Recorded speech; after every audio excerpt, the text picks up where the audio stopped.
Rise and Shine Legends. This is Radhika. இந்த video என்ன பார்க்க போறோம் அப்படின்னா கிளாஸ் 12 மேத்ஸ் என்ஜாய்ட் சிலபஸ் மோஸ்ட் இம்பார்ட்டன்ட் क्वेश्चंस பார்க்க போறோம். Sum 38. Integrate the function e power 5 log x minus e power 4 log x by e power 3 log x minus e power 2 log x. என்ன பண்ண சொல்லிருக்காங்க? இந்த ஃபங்க்ஷன் கொடுத்துட்டு இன்டகிரேட் பண்ண சொல்லிருக்காங்க. ஃபர்ஸ்ட் ஸ்டெப் என்ன சொல்லுங்க? Let I which is equal to integral இந்த ஃபங்க்ஷனை எழுதி dx எழுதிக்கணும். ஓகேவா? சொல்லுங்கப்பா. Let I which is equal to integral e power 5 log x minus e power 4 log x by e power 3 log x minus e power 2 log x dx. ஓகேவா? with respect to x கொடுத்திருக்க ஃபங்க்ஷனை integrate பண்ண போகிறோம். சரியா? இப்போ இதில் நமக்கு ஒரு ஃபார்முலா தெரியும். என்ன அப்படின்னா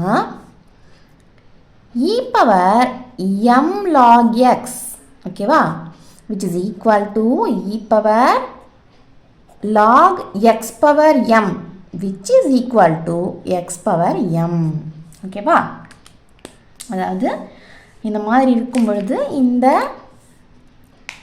e பவர் log இருக்கு இல்லையா, ஸோ அது கேன்சல் ஆகிட்டு நமக்கு ஜஸ்ட்டு x பவர் m தான் கிடைக்கும் ஆன்சராக. சரியா? இந்த ஃபார்முலா யூஸ் பண்ணி ஃபஸ்ட்டு இந்த இன்டகிராண்டை சிம்பிளிஃபை பண்ணிக்குவோம். சரியா? அப்புறமா நம்ம வந்து இன்டகிரேட் பண்ணலாம். பண்ணுங்க. I which is equal to integral, first இதை நம்ம எப்படி எழுதலாம்? e power log x power 5 அப்படின்னு எழுதிடலாம் இல்லையா? இந்த 5 வந்து நமக்கு மேலே வந்துடும் இந்த ஃபார்முலா படி. சரியா? e power m log x அப்படின்னு இருந்துச்சுன்னா e power log x பவரில் இந்த m வந்துடும். ஓகேவா? Minus e power log x power 4 by e power log x cube minus e power log x square dx. ஓகேவா? இப்போ இது என்ன ஆகிடும் உங்களுக்கு?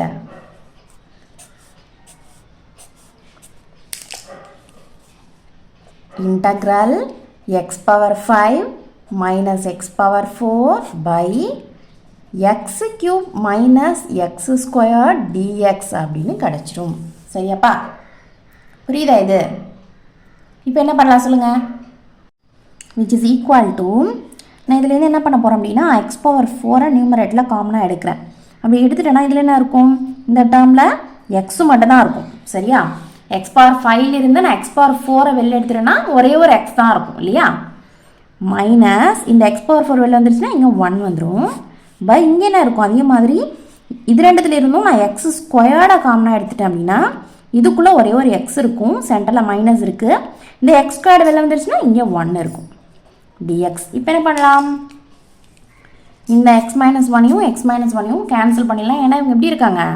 இன்டூவில் தான் இருக்காங்க. சரியா? So which is equal to integral x power 4 இங்கே மைனஸ் 2 பவரில் என்ன பண்ணுறோம்? x ஸ்கொயர்டு இருக்கு இல்லையா? ஸோ என்ன பண்ணலாம் நம்ம? அதாவது a power m by a power n which is equal to a power m minus n. So அந்த ஃபார்முலா படி நம்ம என்ன பண்ணிக்கிறோம்? ஸ்கொயர்டை மேலே எடுத்துகிட்டு போயிட்டேன். சரியா? So x power 4 minus 2 dx. So which is equal to integral x squared dx. சரியா? இப்போ நமக்கு கொடுத்துருந்த இன்டகிராண்டை நம்ம வந்து இந்த மாதிரி சின்னதாக சிம்பிளை பண்ணி எடுத்துகிட்டு வந்துட்டோம். இனிமேல் தான் என்ன பண்ண போகிறோம்? இன்டகிரேட் பண்ண போகிறோம். சரியா? இன்டகிரேட் பண்ணுங்கள். இது எந்த ஃபார்மில் இருக்குது? Integral x power n dx இந்த ஃபார்ம் இல்லையா? So integral x power n dx which is equal to என்னது? x power n plus 1 by n plus 1 plus c. ஓகேவா? இப்போ என்ன வரும் சொல்லுங்க? which is equal to x power n வந்து இங்கே 2 இல்லையா? அப்போ 2 plus 1 3 by n plus 1னா 3 தான் plus c. ஓகேவா? இதுதான் நம்மளுடைய i. இந்த சம் உங்களுக்கு கிளியராக புரியுது அப்படின்னா லைக் பண்ணுங்கள், ஷேர் பண்ணுங்கள். டவுட்ஸ் எது இருந்தால் கமெண்ட் பண்ணுங்கள். மறக்காமல் சேனலை சப்ஸ்கிரைப் பண்ணிக்கோங்க. சரியாப்பா?